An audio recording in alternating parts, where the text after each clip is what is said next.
Hi everyone, I am breaking down the news from the plant-based conference going on right now at the Good Food Institute.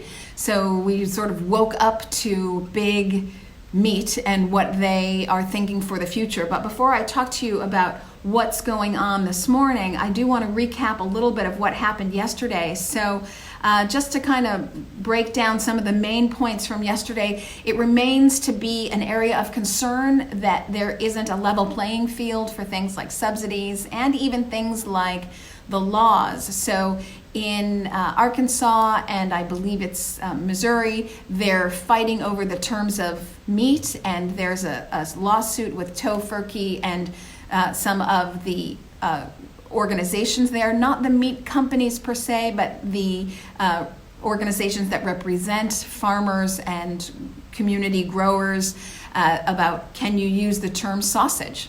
Well, if you're not going to call Tofurkey sausage, what are you going to call it? You're not going to call it a roll. You're not going to call it a tube. What are you going to call it if you're not going to call it sausage? So these kind of things remain to be a hurdle, as we know, subsidies, but also a fair playing field legally, and just the structure around plant-based foods and giving them an opportunity to compete in the marketplace. So this remains a concern. But regardless, America, and we know this, I've talked about it before on the Jane Unchained Network and on my show and on WGN, America remains the hotbed of innovation. We always have been. It's not anything new for plant-based, and we will continue to be that in the future. So the growth is happening here.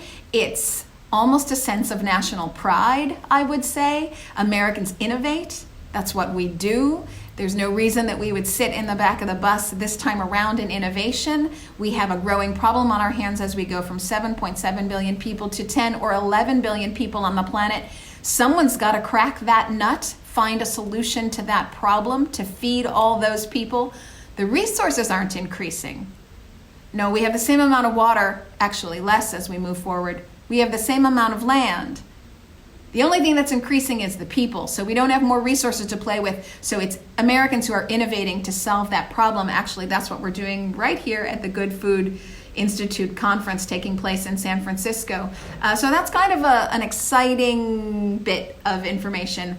Last night, just before we closed, I thought this was so fun. There were 6 innovators. I won't call them necessarily young. I mean, these are people who've worked for Boeing and are engineers in their own right. They have a young spirit, let's say. 6 innovators, and I want to make sure I credit everyone appropriately. So yesterday I spoke with, on this channel, Christy Legali, former Boeing engineer. She has Rebellious Foods. What I love about her plan is that she is ready right now, today, has scalability to do chicken nuggets, chicken strips, at the same scale and a lower cost than meat chicken strips and chicken nuggets. And fried chicken strips, chicken nuggets, quick serve kind of chicken is the largest chicken available. It's the largest portion of food that comes from the chicken. That's the largest slice of the pie, if you will. So she would be taking out a huge chunk of chickens if you could get her to scale up. So she's looking for funding to do that. Then there is something called Ecovative. This was so inspiring, particularly if you love mushrooms. They're looking at growing mushrooms in like a thick baking sheet. And these mushrooms, when grown and controlled in this way, will have striations and even marbleization that will mimic meat. So look for, at last, is their mushroom section, and they call themselves Ecovative. I think this has huge potential. They're nowhere near market yet, but they are looking for funding, and I hope they get it, because I think that is a huge answer. There's Better Nature, which is bringing tempeh up to speed. And I use tempeh all the time. You see me on this channel on Jane Unchained. I'm always cooking with tempeh. When I don't want to have a lot of oil, saturated fats, these kind of more processed things, I don't use Lifelike crumbles or Beyond Meat crumbles. I use tempeh. I use the original tempeh. So they're coming out with a line of all these flavored tempeh so that you can go right to your kitchen and cook with it. It's something I already do. Nova Meat is looking at 3D meat printing. Very, very interesting. Karuna is looking at sustainable Asian classics like dumplings that would be filled with pork. They're looking at changing out all these Asian classics for the Asian market, which is the largest growing meat consumers. I mean, Americans eat the most meat on the planet, but Asia, as they become wealthier all throughout Asia, they are starting to consume more meat. And that's something that has been coming up again and again in this conference, is that while meat consumption in America may be going down, globally it is going up as wealth continues in places like China and India. So to take on Asian classics and fill them with non-meat options, this is wonderful. And then last but not least, there's something called Hooray Bacon, because everybody in the audience said hooray, it's bacon that's plant-based. He didn't give a lot of information on the finances behind what he's doing and his scalability, etc. But the idea is wonderful, of course, and he has some test products out. So that was very fun and a great fun note to end yesterday. Now, I have two people coming with me this morning who I have my secret interviews, my surprise interviews for you. But before I do that, I wanted to break down what JBS, which is the largest meat producer in the world, they're out of Brazil, although they have JBS USA, and Purdue, they sat down and they talked about the barriers to entry for plant-based items into the meat market. I think this is very interesting.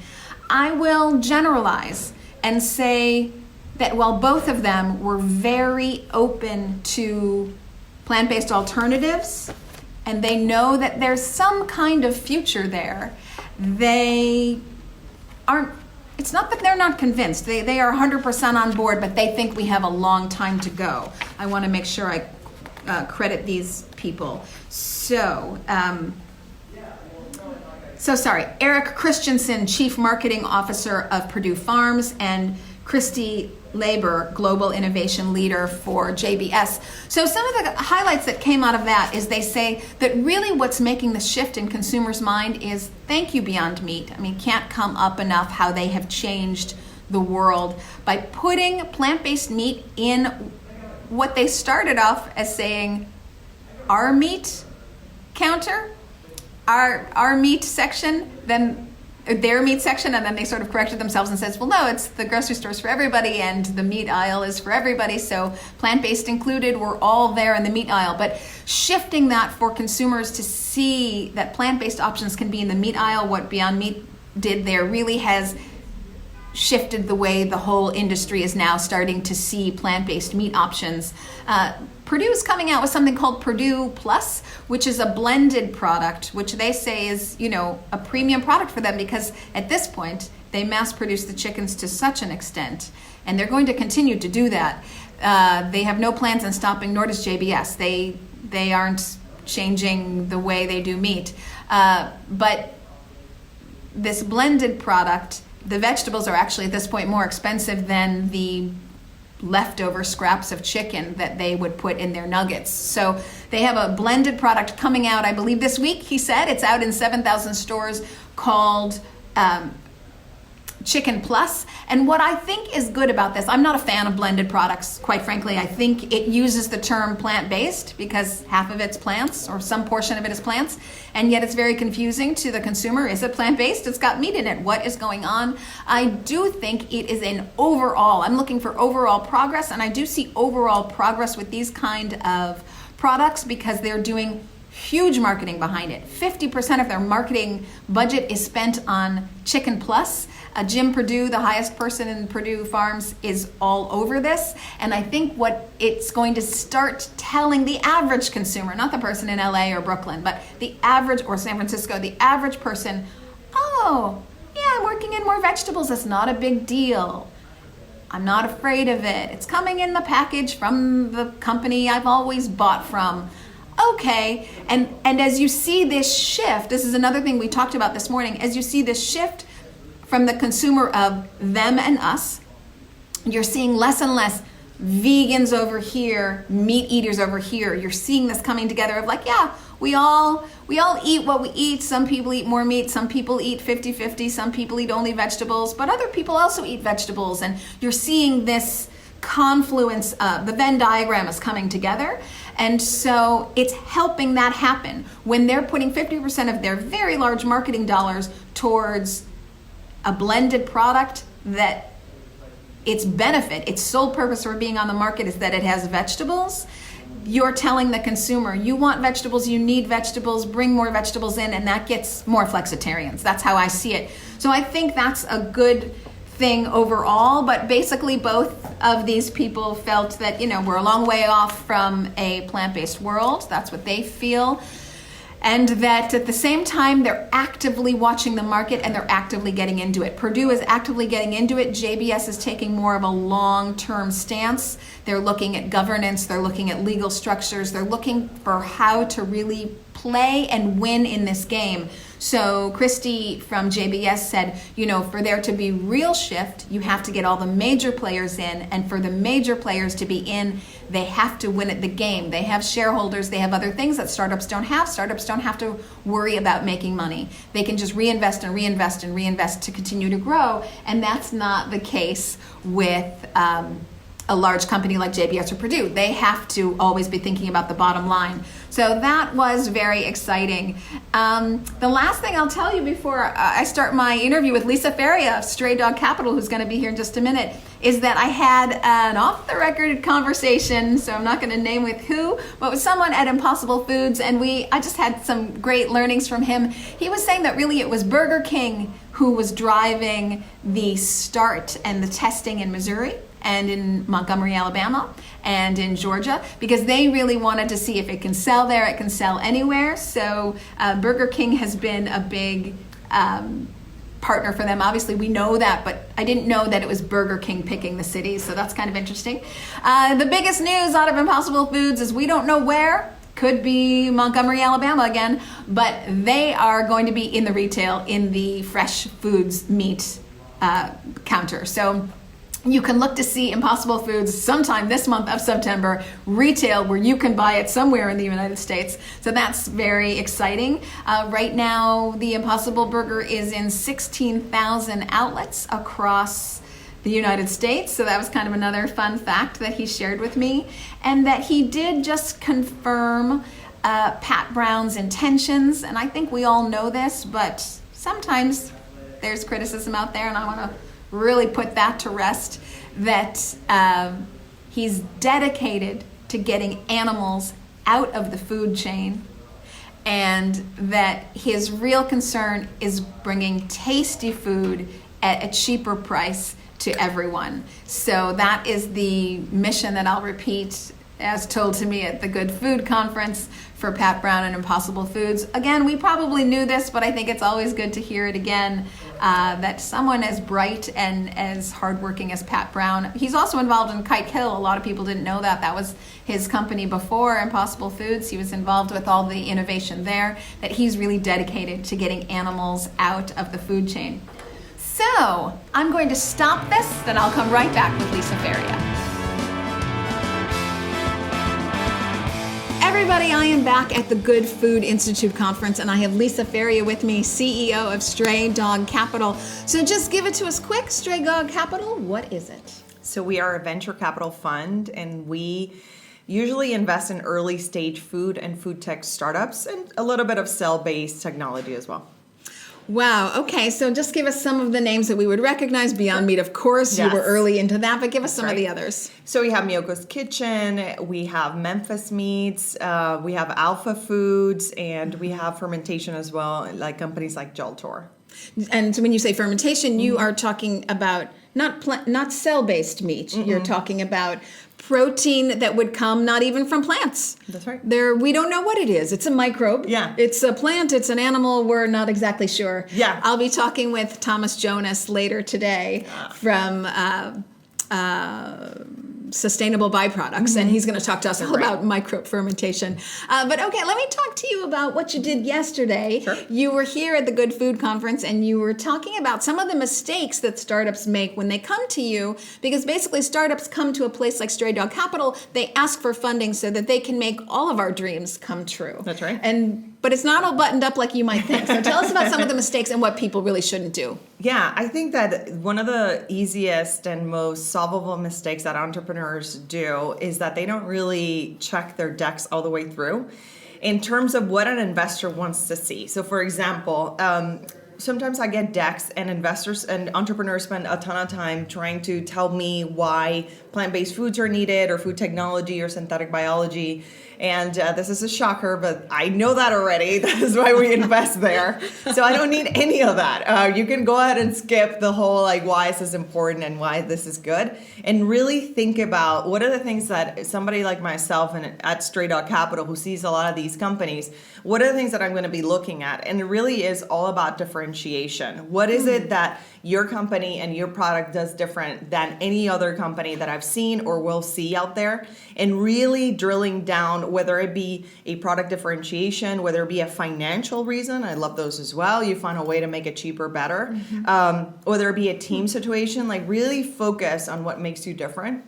And there will be some companies and some VCs who need that context, but if you're talking to a VC who is to invest in this space, just skip that whole thing, because usually it's like a lot of time wasted, and investors like ourselves in plant-based tend to then start zoning out because it's something that we already know. We don't want to interrupt you, obviously. We want to support you.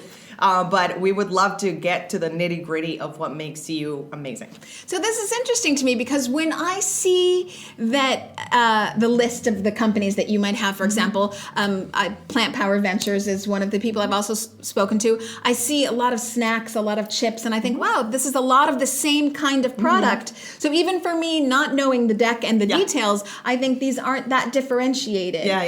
Can you talk to us a little bit about that, where you're seeing the growth? There seems to be so much in the snack area and not the meal area. And a lot in the milk area. That's right. That's right. Right now, plant-based is a situation where all boats are rising, meaning all the categories that plant-based touches, they're doing incredibly well. Some are growing a little bit more aggressively than others. But I think the categories that are doing the best are the ones that overlay general market trends with plant-based trends. So let me give you an example. You mentioned snacks, a lot of snacks. Well, millennials and Generation Cs usually eat a lot of snacks. They tend to, instead of eating like 3 full meals and that's it, they tend to kind of snack their way through. And so the market is reacting to providing more products for them in that category. And then the plant-based overlay to that, doing that and delivering that plant-based, then is doing obviously really well, because then they're like, okay, I can snack through my day but not eat, Fritos all the time, but actually eat something that's nutritious. So talk to me about tipping point. You said yesterday in the conference that we're really at a plant-based tipping point, and then this morning, practically following you on your heels, you have JBS and Purdue and even Tyson saying meat's not going away. So I thought that panel was really interesting. So our opinion and our perspective at Straight Out Capital is the fact that the pull for this market is really driven by the consumers, right? It's not driven by me trying to change and cause habit change. Habit change is so difficult to do. But if you have markets who are already ready to eat this way and are pulling and asking and wanting products that deliver these things, then you create a natural tipping point, because from a generational standpoint, you have people that are already different, that eat differently. And so, for example, millennials tend to be 4 times as likely to eat vegetarian than baby boomers. I mean, that's a huge amount. Now that's a tipping point. That's right. Statistic. Correct. I understand. And then the wonderful thing that is also happening is that the baby boomer generation, the older generations, are being asked by their doctors to eat less meat as well. And so you have sort of like this multi-level push that is making growing the category, underpinning the category, and then there's driving that a lot of products in the market because they're fulfilling this need, ergo causing this amazing tipping point. Yes, I see. Yeah. So we don't have a tipping point quite yet, maybe in the numbers or in the sales, but we have a tipping point in terms of consumer interest. No doubt, and growth, which is important. And growth, right? Okay. So just follow that to the logical conclusion. People want to make money off of that, so apparently there's some dumb money around. Explain that comment that you made yesterday. Sure. I think what's happening right now is that there's so much enthusiasm for plant-based, which I, as an investor and as a consumer, I love. What's happening, however, is that there is some enthusiasm for people that have money but not necessarily know or understand the category as well. And when they see Beyond Meat do incredibly well in their IPO, what they want to do is invest in any and all plant-based companies right now with as much money as I have. And so some entrepreneurs, especially the ones that don't understand how the long-term implication of valuations, how that goes, tend to want to take the largest valuation that they can get. And then they have this meeting between the company is worth X really comparatively, but the entrepreneur is asking for Y, and the money is feeding that. And so they're investing in the valuation. But what's happening, what we're seeing as investors at later rounds, is that those are the first ones to go because they don't know how the market works. It goes up, it goes down. Revenue projections are most of the times wrong. And so as an investor, you have to have a long outlook on these things, and you have to be a partner and a supporting pillar for your entrepreneur. But if you're dumb money, as soon as they hit a bump, you're out. You're investing in the next thing. And so when the entrepreneur is going back to them for money, they're finding that their appetite for risk is not there, and the appetite for patience is not there. And so I would really caution entrepreneurs to really look at who you're taking money from and look at the person and the firm. Is this a group that I want here for the long run? Are they doing the right thing for me? What happens in my next raise if my revenues are matching the projections that they need to do in order for me to continue to command a high valuation? And really think about the effect of dumb money, because it doesn't really help anybody. Everybody feels good in that first raise, but there's some repercussions later on. So I think if I can summarize, you're sort of talking about building that relationship from the get-go with that investor. So it's not just that you would present to Stray Dog Capital and hope for a big check to come. That's right. Then you're establishing these relationships with the investors that form Stray Dog Capital. That's and right. you want that relationship, like all relationships, you want them to be long-term. And so if you overvalue yourself too quickly as a startup, it's the turtle and the hare kind of situation. Correct. Layman's terms. Yeah, folks. definitely. What we want to see is a company where you feel good about the valuation, then the next race goes higher and higher and higher. But if you already start here, there's nowhere to go. But continue to go up, And then there might be some of this going on, which nobody ever likes. Yes, okay.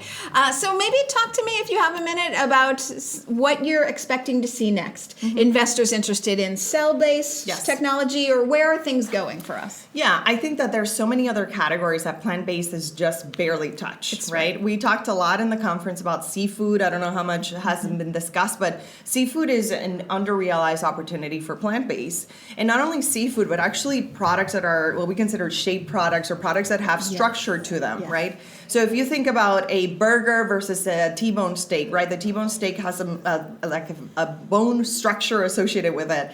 And from a plant-based standpoint, we haven't really seen almost any products that really start mimicking those like types of products. ribs or something that 100%, right? So I'm really excited to see what entrepreneurs are going to come with, not only in the seafood category, which is vast, but also in more of the shape products and those that are hard. I think the sky's the limit. I'm really excited to see what innovation is going to come our way. Well, I was very surprised yesterday to hear Tom Mastrobuoni, if I've pronounced that correctly, of Tyson say that Tyson kind of missed the Beyond Meat boat in a very almost comical way. They were there from the beginning and then got out at the very wrong time. They're still suffering from that, and they are going into plant-based seafood. Tyson is going into plant-based seafood with a company called New Wave, and I'll be able to talk to you more about that later after we hear from Tom later today. But I think that's very interesting. And of course, my next interview is with Lou Cooperhouse of BlueNalu. Fantastic. So he's going to be talking to us, and as I understand it, he will explain it later, they have scalability already. They do. Because that remains a large issue at this conference, is their scalability. So it's not just that you have a great product, but then can you really handle the demand? Even companies like Impossible was having a problem meeting demand. Someone told me, and you can tell me this is accurate, that Beyond Meat can only meet 20% of the consumer demand. Is that right? I don't know the actual numbers, but they really have struggled with scale. Both of the companies have struggled with scale at the level that they've grown. Definitely. Yes. They have left some money on the table because of that. Yes, yes. Yeah. So we're just, the point here, I think, and I think it's an interesting point to make, we're just scratching the surface. And to me, why this is important is because we have been here before, folks. This is not our first day at the plant-based rodeo. So, the 70s came and the 70s went, and everyone was interested for the environment, everyone was interested for health. We weren't there in terms of taste. And then big money came in. I better get my next interview. Big money came in the 80s and squashed that, and we don't want to do that this time around. That's right. So I think it's very interesting that we have so much. We're not done here, folks. It's Right. just the beginning. Right. I mean, I would encourage any entrepreneurs or people who want to partner or people in universities, academia. I mean, this is such an exciting time to join the plant-based Yes. world, the plant and cell-based world, I should say. Yes. Because there's so much enthusiasm, momentum, money, resources, passion. It's a wonderful time to get involved. So if you're sort of on the fence, I would encourage you to jump in. Yes, everybody, we are over and out. Lou Cooperhouse is going to be here in 2 minutes. Don't go away. I'll be right back. Thank you, Lisa, for talking with me. thank I you. appreciate Bye, it. everybody. So fun, such a great conference, everybody. I am thrilled to have Lou Cooperhouse and Chris Dammann, you can correct me how to say that exactly, the founders of BlueNalu. So welcome, everybody. Welcome. Thanks for having us. Yes, I'm thrilled to have you actually, because we keep talking about burgers, but in reality, what I'm realizing at this conference, seafood is really the next frontier. Tell me about what you do, but more importantly, tell me about what you have in terms of scalability, because as we've talked about already on this show, at this conference, people are talking about it's wonderful to have an idea, but if you don't have accessibility and if you don't have scalability, you're not in it for the long haul. You guys have made significant strides there. Please tell me. Yeah, thank you for that. BlueNalu has a mission to be the global leader in this new category that we call cellular aquaculture, providing consumers with great tasting seafood products that you enjoy, but also that are humane for sea life and sustainable for our planet. BlueNalu was really formed based on a global supply chain challenge. People love seafood. The demand is all-time high. But however, as we know, the supply is continually being diminished from our planet. Overfishing, illegal fishing, acidification, effects of climate change, and so forth. And something needs to change. Furthermore, the supply that we're all consuming is increasingly challenged by microplastics and environmental pollutants. Of course, the issues with animal suffering. But to consumers' health, there's also issues around mercury and other issues. So BlueNalu was really formed to become a third leg on our global supply chain. We embrace sustainable practices within wild-caught and farm-raised seafood, but the world needs a new supply chain solution. Enter cellular aquaculture with BlueNalu really taking a leadership role and providing a broad array of species over time to consumers that we're quite excited will be obviously without the animal, but having the great taste, the great nutrients that we enjoy from seafood. Okay, I'm going to do a little bit of summarizing there, and also I have a couple questions. So help me, BlueNalu does also support sustainable fishing, is this right? Or sustainable, Well, or are you only agriculture? We're only doing what we do. We're only Yes. doing cellular aquaculture. That's what I thought. But Okay. what I'm saying is that despite the efforts of wild-caught and I farm-raised, see. we need a Thank new you. sone for our global supply chain. We are running out of seafood on our planet. Yes. And we need to find a new solution. So we are here to, while we embrace the sustainable I see. goals of these other industries, we still need a global supply to Right. meet our population in the future. Okay, so I just want to summarize for people why this is important to them and then get into some of the details here. So, of course, if we care about the environment, and I think we all do because basically we care about our futures, there isn't the supply in the oceans. They're completely overfished. Yes. And if you want to have a planet that continues to function, you need a functioning ocean, and oceans don't function without fish. They are a part of that equation. I'm oversimplifying, of course, but do I have that correct? Very correct, yes. Just to add to that point, I don't think people realize that 1 out of every 2 breaths, 50 to 85% of the oxygen we breathe comes from the ecosystem and the phytoplankton that support that. The ocean is there to regulate the effects of our climate. So we need fish in the ocean. We need that ecosystem. And so if we don't do something like what we're doing, the world will have a problem. Okay, so basically what they're saying is we need to leave the oceans alone, let them heal themselves. Obviously, there's work we can do there. That's another conversation and another interview.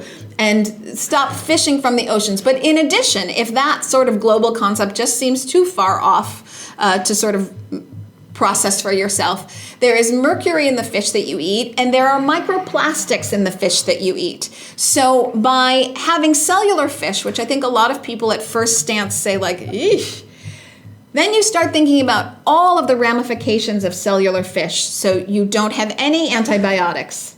You don't have any added anything. You save on resources. You're not fishing from the ocean. You can grow it in a controlled environment. You don't have mercury. You don't have microplastics. Talk to me about the product itself. So I'll begin, and then Chris could add on. But first, we want to begin with the product. We recognize that this is certainly something different, but to your point, this offers so many benefits. Not only does not have all those current challenges in the products that we consume.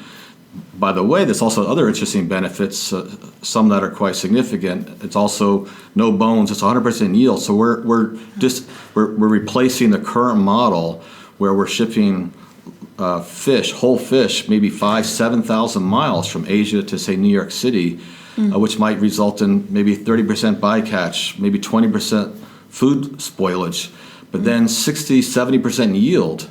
So all that loss, on top of it all, we're replacing that with a demand-driven model where we could have a food processing facility at maybe 50 miles away with 100% yield. It's a total game changer for that whole supply chain. By the way, boneless, headless, tailless, skinless, just the portion that we need, 100% yield. So it offers so many benefits. On top of that, it creates a food security solution. This world is importing typically 90% plus of the seafood that we all consume. It varies dramatically up to 100%. So we can actually create jobs, displace imports, and actually really totally change this model for seafood supply. I want to again summarize before we hear from Chris. So one thing that I hadn't mentioned, which you have so eloquently stated here, so then we're talking about all the financial ramifications. So you don't have the loss, you don't have the waste. It is a much better financial model. And then as we grow into an insecure food world, we already are in some areas, but as we go from 7.7 billion people to 10, maybe 11 billion people, you think, well, that's how you're going to feed all of these people. And so here you have a streamlined financial, economic product model where there is no waste. It's just win, win, win. The last thing I'll say, because I think you do, every time I talk to anybody about cell technology in their food, they say gross. It's what comes out of their mouth. And I have to admit, when I first started processing this, I was like, I don't know how that's going to work. But then I thought, you would never say that. And tell me if this is a fair comparison. You would never go to the doctor who says you need a liver transplant and say, I won't take that liver because you've been holding it alive on a pump, which is completely unnatural, right? Or back in the day, maybe this is accurate, maybe this is not, you can tell me. Back in the day, people probably said, well, I don't want to eat food 4 days after it's been made. The idea of a freezer is disgusting. If I don't eat the food that day, that's really a gross concept. No, you wouldn't live without a freezer. I just think it's a question of seeing the global scale, which is why I wanted to talk to you. But Chris, it's your turn to jump in. Help me through the technology. How's this possible? Well, I mean, you mentioned already a lot of the points that are important, so that this is actually a natural product in the terms of the cells. They have the same genes, the same proteins as a white-caught fish. So we isolate muscle cells and grow them up and put them back together. So there is no transformation of cell types.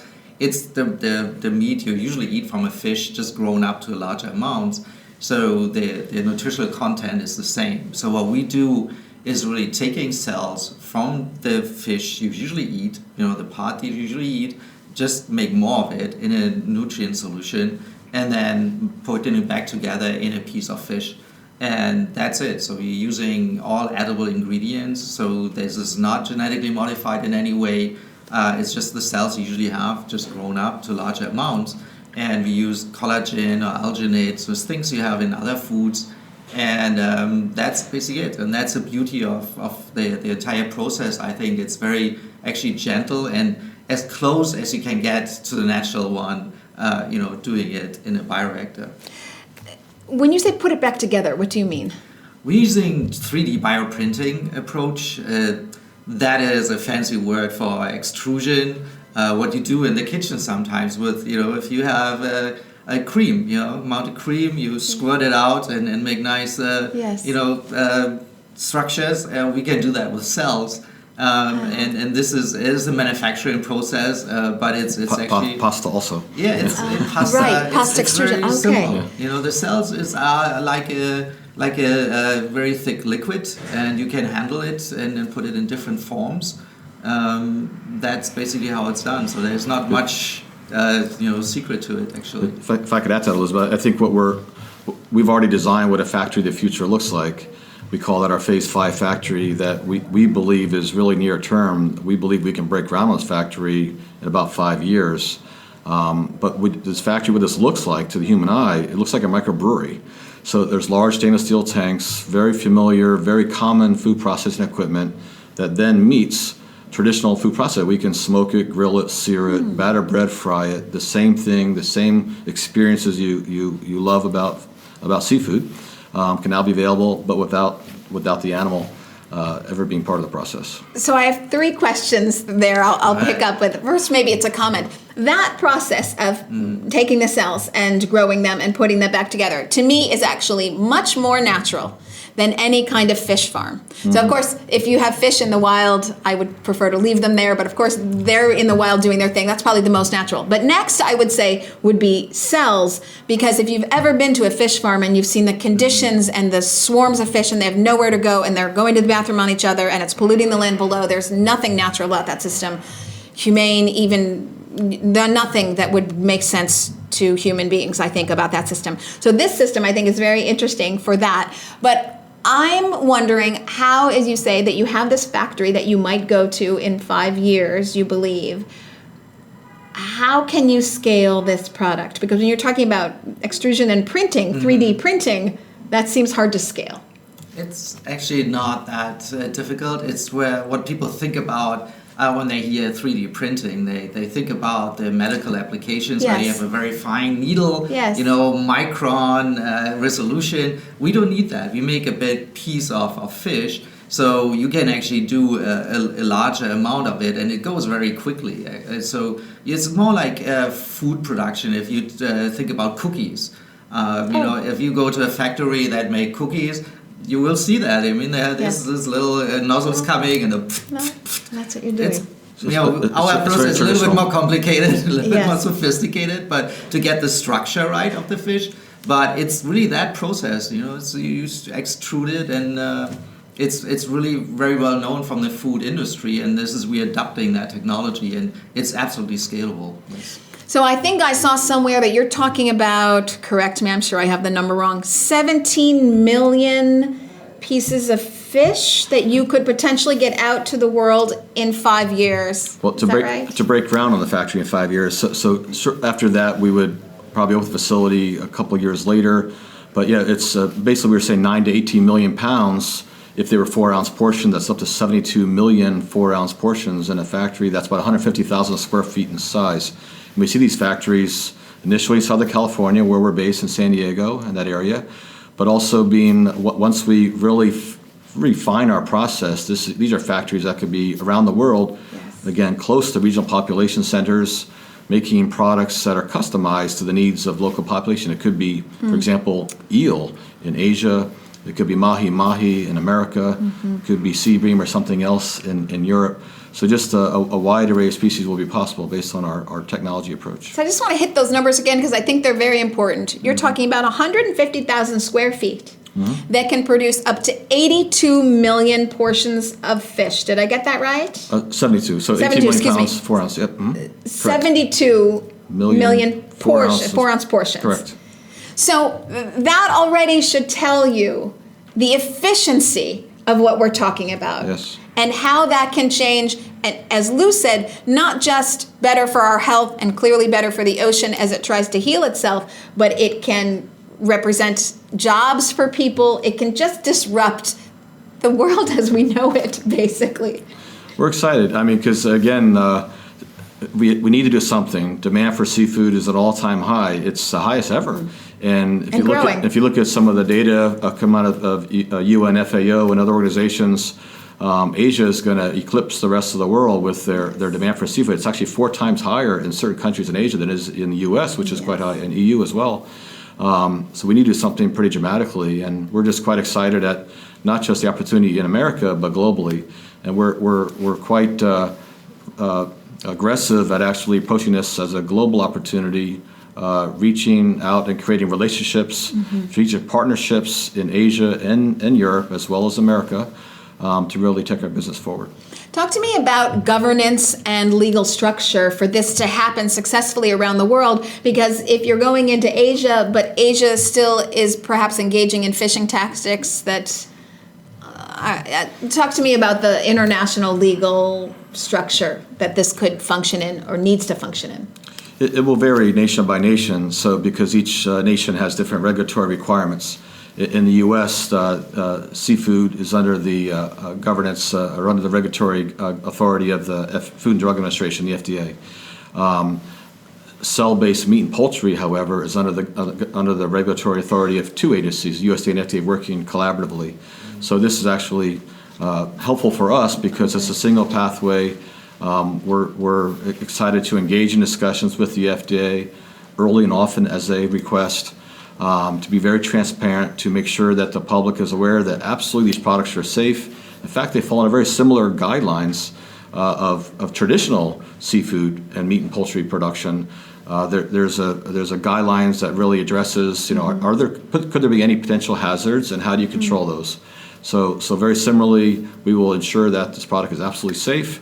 And we also want to provide some guidance on how this product should be properly labeled so consumers know it's not from a living fish. It's actually made through our cellular aquaculture process instead. But we expect this product to be called what it is. If it's mahi-mahi, it should be called mahi-mahi because that's what it is. Do you think you'll get that kind of support from the government, that they'll be willing to go with labeling that is accurate, truthful, beneficial, helpful? It's ultimately their decision how this product will be labeled, but and that's a process that will be underway in the next couple of years. But we are excited to actually engage with consumers to really understand. We want them to understand what are the benefits. On top of that, not only what the product is called, but now we could actually say for the first time this product is, for example, mercury free. Right. So today the FDA and the EPA have guidelines for pregnant breastfeeding women, for example. You have three options. Please have 0 amount of this category of seafood, or 1 serving, 4 ounces serving per week, or 2 to 3 in a different category. We now create a 4th category, a bucket that's you can have as much seafood as you want and have no concerns. So for you and your family, you can enjoy seafood. There's no restrictions. Get the omegas and the other healthy nutrients that our seafood products will provide. So it really is a game changer for that population too. Taste and price, is it there? What's the price going to be like, and is the taste going to be the same? Would you know the difference? In the beginning, I think you would see a difference if you take a fresh halibut and our product. You probably say, yeah, okay, this is different. But you can visually see it, but what about the taste? See, probably also in the beginning, but I think the taste will be good for what we provide. I mean, we did already some testing, and you will see it looks like normal white fish, and it will taste like fish. Can you make out a difference? Probably. But I think like 3, 4, 5 years from now, you won't. I'm very sure that we can match the natural taste because we are now analyzing what is actually making up the taste of a fish, a cod or a halibut. We do volatile analysis, compositional analysis, and we control what we feed to the cells, right? I mean, that really has the effect of what is the taste like. It depends on what you put in. The fish eats other fish or crustaceans, and that makes the taste, right? So we analyzing that, and we will feed the cells in our bioreactors, the components that will make this taste. And I'm pretty sure over the years we will get to a point where you cannot distinguish whether it's one or the other. So very exciting. Of course, it's going to be a while before the price comes down, but when do you think you'll have price parity? Our whole goal is price parity. So this whole business began as a biopharma-driven model where the industry has called it media. We call what we're feeding the cells feed. Similar to how aquaculture, the industry that you described, uses feed to feed the same amino acids, nutrients to living fish, we will now feed to fish cells, just modified for what we need for our purposes. But our goal is ideally after we have the first 3 or 5 factories, the whole model will change. Now we'll actually be able to get away from the biopharma model and into the food model and actually work on the margins and the cost benefits that consumers expect. So we're all about price parity, which we hope will happen within 5 to 10 years from our first factory being launched. Again, it's about having the critical mass. And as Chris described, it's all about great taste. We're driven by sensory quality. We know that consumers we want to have everybody love our product. What's interesting is seafood that we get today could be Atlantic or Pacific, wild or farm raised, male, female, old, young. There's a lot of variability in the seafood supply. We're actually able to create a consistent supply that tastes the same and tastes as good as the best possible fish. That's our goal. So we're working with partners to really optimize everything that makes up the sensory attributes, the mouthfeel, the aroma, the taste, the texture, the way that it layers. So these are all part of our goals, and we actually have a really strong culinary team that's helping us get there. As well. So very exciting. So the consumer is looking at 5 to 10 years in the grocery store. For our first regional factory, yes, 5 to 8 years. For the factory, and then for the first one, and then that will then come the model. Chris used the expression making cookies, so that'll be our cookie cutter for other factories that can come thereafter. So I could potentially buy it in the grocery store in 8 years. Yeah. Okay. Chris, I hope you are not offended by my very last statement. I would just like to say, for anyone who says, oh my gosh, not the American way, we have cows on farms, we have fish that we mass fish, I would say the American way is innovation. We, along with other countries, tend to be out in front, and as we have a global problem, Americans are out in front, as well as non-Americans too, but it's happening here in the U.S. From all nationalities. People are coming together in the U.S. where this kind of innovation is possible because we have a crisis on our hands, and Americans... the world is solving it in America. I'm sorry, Chris, it's not what I'm just trying to say. Anybody who thinks this is a non-American way to go, I'm telling you, it is a very American way to go. This is a very go USA kind of philosophy. That's how I see it. We have a global problem, and America wants to be out in front, leading the way to feeding the world for food sustainability. So I see this as a very strong within our tradition as a country to take this route. I think that the environment here is very supportive of this kind of effort. There is concerns about the environment. People take food safety seriously, and animal rights and suffering is also an issue. So I think there is this environment where you feel as an entrepreneur and an inventor, you are really in the right place. You get support. People like it.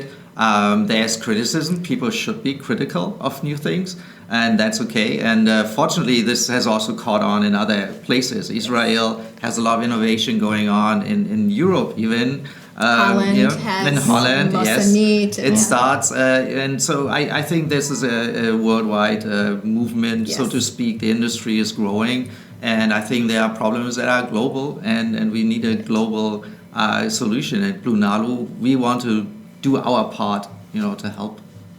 Wonderful. So what is the likelihood that I can get a factory tour? Well, once the factory's built, absolutely. I am holding you to that. You got it. I live in Los Angeles. I'm going to drive down. I'm bringing you all along with me. So we're coming for a factory tour. I'm holding you to it 5 years. Don't be late. Thank you for speaking with me at the Good Food Conference. Thanks for having us. I appreciate it. Back at the Good Food Conference, I'm Elysabeth Alfano, bringing you the latest news from the very end of the conference. So many things have been coming to light today. I'm going to recap a couple things really quickly before I get to introduce my guest in full, Jonas of Sustainable Bioproducts. But before we get into what Sustainable Bioproducts is, some of the things that came out of the end of the conference, much more than just Beyond Meat and burgers, we're looking at things like, what about packaging, and how can we only have monocrops? We need more than just soy and wheat, which is why we're looking at fermenting microbes. We need other options so that we can keep our soil fertile. It's just amazing when you think of just the burger market. You're looking at really the tip of the iceberg, everything that is below of what you see, all the distribution channels. I'll go into this more as I talk about it the next couple months, but what's been eye-opening for me at this conference is just how much more is out there. And of course, one of those things is cellular meats, and then even beyond cellular meats, you have something that is animal, plant, we're not really sure. Let's find out. Thomas, Jonas, thank you for being here. Thanks for having me. It's exciting. What's going on? What are you doing? So it's interesting. You were talking about plants or animal. Yes. And for the past 200,000 years, we've been eating plants or animal. We moved from being forager to being hunter, gatherer, and then we became farmers. And during all that time, we were deriving most of our food from these two kingdoms of life, plants or animals. Yes. Guess what? There's another one. Is there? There is another one. I feel like this is magic. What have you just done? There is this other one that's all around us. It's microbes, and it's fungi in particular. So microbes are all around us. Right now, you got a few billions, trillions. You know what? You have a few billions more people or creatures that are watching you than you think, because everyone there who is watching us, who's listening to us, has billions of microbes. Microbes are all over us, and microbes are very friendly. There's very few not nice microbes, but overall they're very friendly. They're helping us. And they are living. Let's start with really the basics. Yes. What Yes. is a microbe? They are living organisms. Yes. It's- So they're very small. Yes. A microbe is just a very small creature. So Yes. you have microscopic algae, you have microscopic fungi, you have you have bacteria, you have all sort of very small creatures. And what's exciting about them is that they tend to be very efficient In doing what? in building themselves up. So let me back up a little bit here Okay. and telling you about what we do. Yes. So we are a company that started as a research project for NASA. Okay. And how did we get from NASA to microbes? Were you feeding microbes to the astronauts? So the question for NASA that we were trying to answer is, what if NASA is sending a probe to a moon of Saturn? Or what if NASA is sending a probe to a moon, to Mars in search for life? What condition does it make even sense to look for life? So if you are in the lake of Titan, the methane lake of Titan, do you bother to look for life or not? If you're in the geysers of Enceladus that are shooting thousands of miles into the sky, do you bother? And we don't know. All we know is those are very different environments. So the idea was to go in places where the environment was very different to what we typically have on Earth, and that's what took us to exploring a very different piece of this planet, which are the volcanic, acidic springs of the most gorgeous nature in America, Yellowstone National Park. Okay. And there you found microbes. And there we kind of crawled in the mud, and we just destroyed a few pairs of shoes and pants trekking in the acidic mud, and we discovered new forms of life. New microbes that over millennia adjusted to these very unique environments that look more like a different planet than Earth. Oh. So now, before everybody gets scared, Yes. they are very well adapted to this environment, and they are very poor, they are very miserable creature in our regular environment, right? So the same way you would not be very comfortable swimming in a pool of acid, which is what they love to do, they are not comfortable at all living in your world, in my Okay. world, in our world, right? Yes. So it's very interesting. Yes. But what is even more interesting, and what also is very relevant for the time that we live on right now, is that these microbes, because they live in such a barren environment, they had to develop very unique strategies and technologies to capture their food. There's almost no food, so they have to be very efficient at grabbing whatever they can grab and use that as food. And why is that relevant to us today? It's relevant because right now there's 7.5 billion of us. There's going to be 8, there's going to be 9, 10, 11, maybe even 11, yes. right? And it's going to happen very fast, incredibly fast. Yeah, it's already been happening. It's been already be accelerating, happening. yes. And just at the time of this is happening, and partly because of that as well, global warming is happening. And our ability to grow our food is dwindling. Yes. It's becoming more and more complicated to grow the food that we know we can grow, that to double the amount of food that we need to grow, because this is what we're really talking about, we don't know how to do that. We cannot do that with traditional agriculture, which is pretty much something we invented about 8,000 years ago, and it hasn't changed that much. Right. So we need the new technology, and farming microbes is a way to get there. So now I'm sure everybody is thinking, all right, eating microbes, great. But here is the thing. The microbe that we discovered there are very interesting for a bunch of reasons. The first one is that it's 50% protein. Okay, wow. And it's a complete protein. So not all proteins are equal. So if you look at pea protein, for instance, you have some of the amino acid that you need, but others you don't get. So having a complete protein is very important.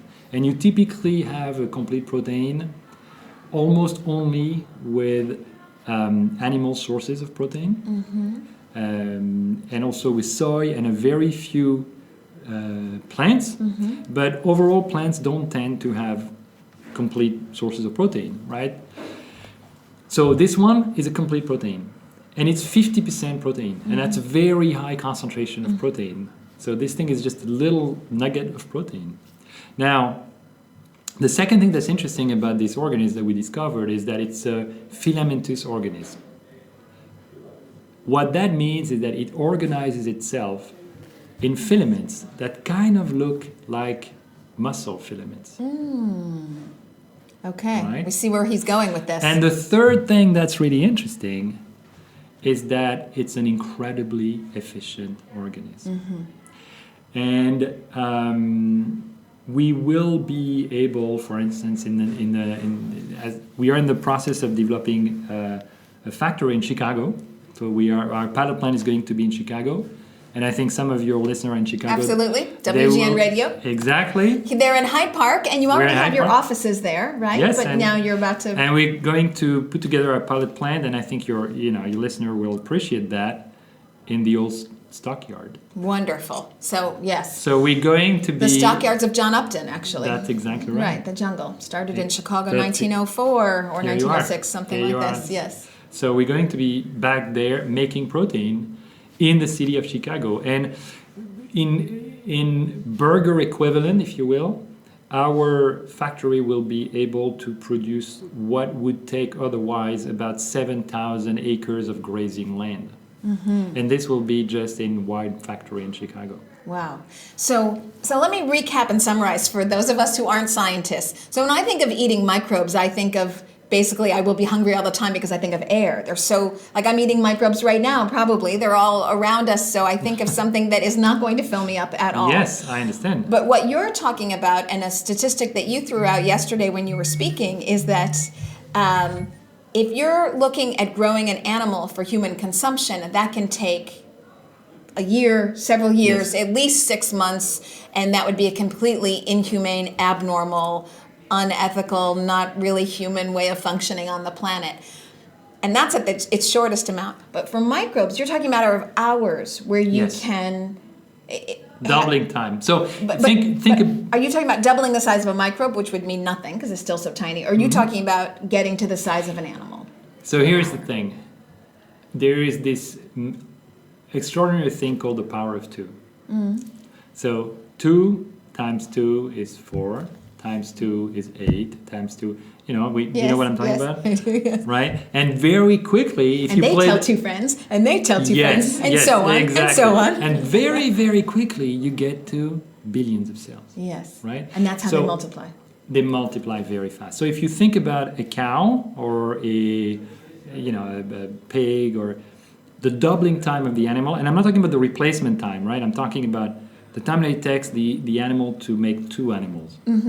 Right? Okay. Oh, yeah. So at least 9 months, obviously. So you're really talking about years. Yeah.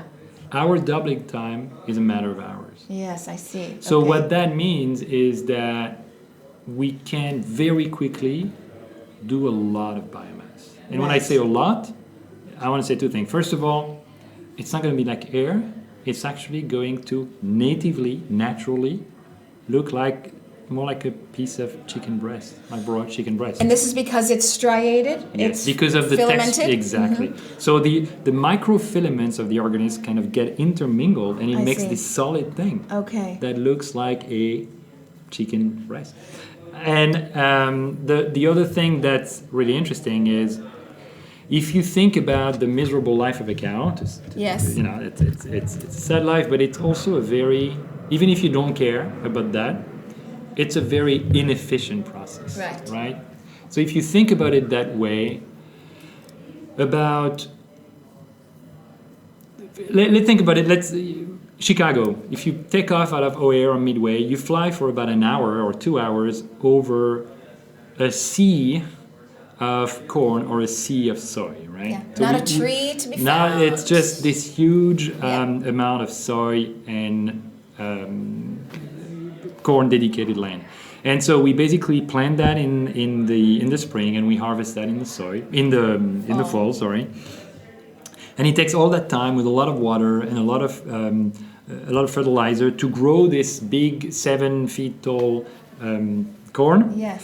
We harvest that, but really what we harvest is the corn ear, and really what we need out of the corn ear is the little yellow grain on the outside, right? So lots of waste. Lots of waste. After all that time and all that water and all that land and no more trees. And no more tree. And once you've gotten that corn and you feed it to the cow, Yeah, you don't even eat it. You then feed it to you the feed cow. it to the cow. Who gives you about 1/40th. Sorry, you go ahead. So about fantastic. 90% of what you're going to put in the front of the cow is going to get out in the back of the cow.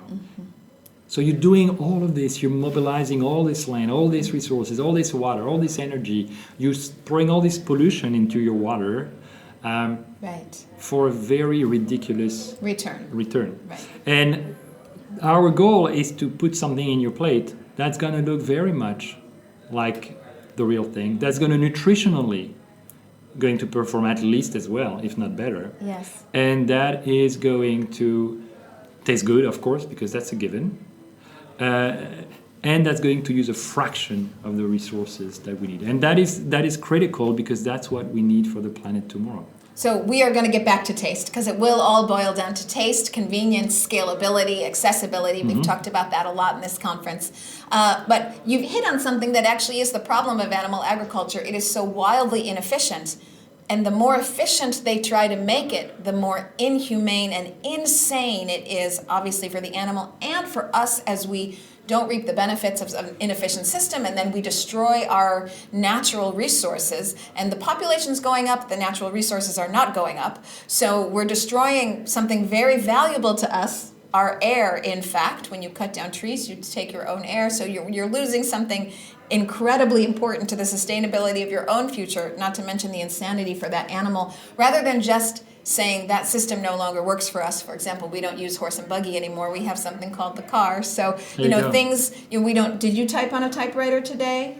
I did not. I used something called a computer. When's the last time you sent something through the US mail? Yeah, no, there's something called the internet, folks. So we're moving on. And so as you're talking about, you can scale this up to actually make it thick enough to cut it Yes. into a steak, let's Yes. say. And Yes. now what's that steak going to taste like? It's going to taste good. Okay, well. And that's actually the really important point. Think about it. You want to eat good food, I right? do. I think this sort of first generation that we're seeing now of plant-based mimicking product, they taste good, but also I think what they're demonstrating is that you don't need to taste necessarily exactly like the right thing to be something that people It's still good. want to eat. Yeah. And let's just think about this for 1 second, people. How many of the people who are listening to us here right now, who are drinking milk, soy milk, think that this soy milk is coming from a cow called soy? No, I mean, we know, right? People who drink soy milk know that it's not milk. And they're totally fine with that. Yes, They know that soy milk is not trying to copy milk. right. But it's doing everything that they need it to be in terms of nutritional value, in terms of ease of use, in terms of the functionalities that they want to get for, whether they want to put it on their cornflakes or on their coffee. And I think the right way to think about this new emerging industry of protein is can we make something that we want to eat that's going to taste good, that's going to be somewhat usable like meat, doesn't have to exactly pretend to be meat. I think that's we're doing some consumer work actually in Chicago, and we're hearing this from consumer. Consumer are telling us it's okay, I'm interested. Yes, I want to try. And one of the things that I like about this, we started this conversation by saying animal, plant. No, there's a third option. So it doesn't have to taste like meat or like vegetables. There's a third option. There is this third option, and so the type of microbe that we're using are fungi. So fungi is this family of life that we forget, that has things like yeast, that has things like mushrooms, right? And the thing that is fascinating about mushrooms is that they're actually closer to us, animal, than they are to plant. Really? So they Why kind is of, this? it's just in terms of evolutionary process, the way their cells are organized is closer to an animal cell, which means that in terms of nutritional value, you have something that's closer to a meat, but that arguably moves and probably think like a plant, right? So, and we think about mushrooms are plant, but mushrooms are not plant, right? They are not. They are not. They are different. He's telling us they are are a not. different branch of life. Okay. Which is, again, we're not thinking about this, and I think it's important that we are smart about this thing, because with everything happening right now on this planet, with the Amazon burning, just this week, we've had hurricanes, flattening the Bahamas. We're hearing that the Arctic was burning. And I think people understand that things are happening faster than we were hoping that they were, and the impact is starting to be felt by everyone. Right. And now is the time to be smart. Now is the time to use what, as creature on the planet, we have that's better than any other creature. It's our brains. And the science here can we have to be hopeful about the science. Global warming give us three choices, which is mitigation, trying to limit the effect, adaptation, and the last choice is suffering. Right. And I reject that last choice. Thank you. And I think we all do, right? So we need to adapt, we need to be smart, we need to discover and invent the future. So what does it look like for you to get to market? So we've talked about this a lot the last couple of days. What's it going to take in terms of investment? Are you seeing the dollars come in for you? What's it going to take to be scalable? And then the rest of it, the marketing, the packaging, and all this, what's it going to get the taste right? How far are you from making this a reality? So money is where everything starts, right? This is the United States of America. It's a capitalist system, right? If you can't get money here, folks, I don't know what you're to in trouble. Yeah. So we were at the very early stage. Our technology helped, and the interest in our technology got us supported by the government, believe it or not. So we got right, of course, NASA. Right. NASA, the National Science Foundation, the USDA, Department of Agriculture, the Environmental Protection Agency, the EPA. So we got very prestigious grant because we had this breakthrough technology, and there was a strong interest at the time for these sort of technologies. And then that took us to to development of the technology level where we were able to attract venture capital. And so we have several large investors, one of them being a group led by Bill Gates. So it's a group of billionaires that Bill Gates put together, and the mission of this group is to support technology that can have an impact on climate, on climate change. And so it's Bill Gates, Jeff Bezos, Michael Bloomberg. There is a bunch of like-minded billionaires who want to make a difference. Pack, yes. It's a pretty cool. They're very interesting guys. Yeah, pretty cool. I bet they are. So give me a year. How long do we have? Until you can test our product? Yes. Next year. Really? Yeah. So because you said you're going to be building in Chicago. Yeah. So you're not, obviously, I guess if you're building the plant, you are ready to make it in the plant. You are ready to You bet. go. And scalability, you believe that you can. That's what we will be doing in our plant in Chicago. That is fantastic. So I want to ask you, why Chicago? Chicago is a great place for many reasons. Yeah. It's in the center of the country. It's, you can go quickly to the East Coast, the West Coast. It's a lovely city. It's also historically the center of food in America, right?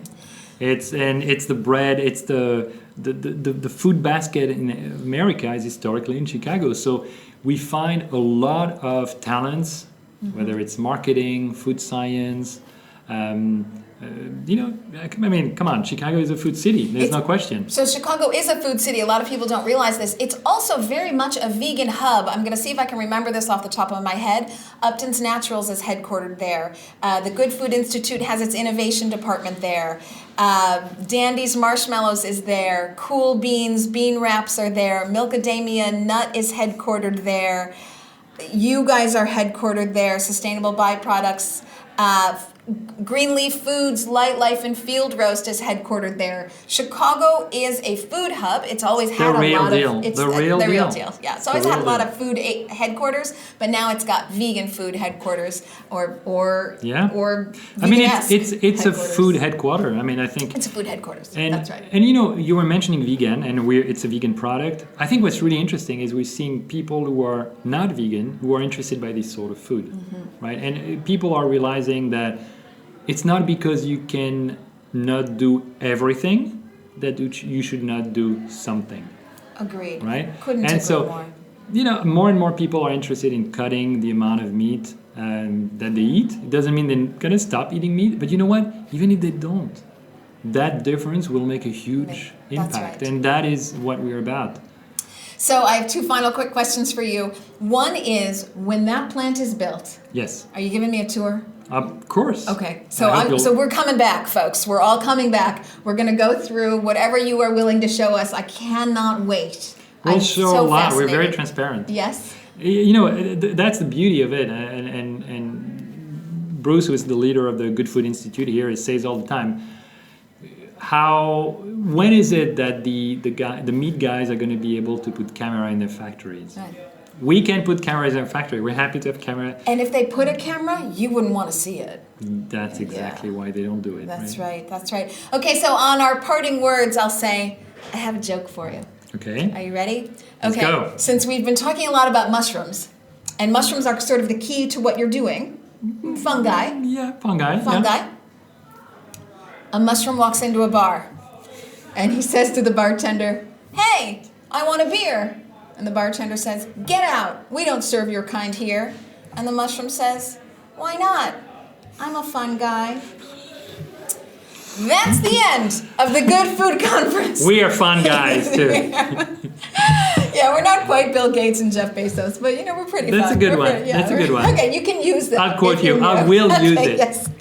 Elysabeth Alfano added the joke. Otherwise, you were all the science. I want to thank you, Thomas Jonas, for being on the Awesome Vegans podcast live here on Jane Unchained. It's going to shortly be out on WGN Radio. Thank you for all you do. Thank you for caring about the universe. Thank you for making a difference for animals. Thank you for using your brain and really making it better for all of us. I am grateful. Thank you very much for having us. And next time we're together, we're going in for the tour, folks. Bye, everybody. Have a great weekend.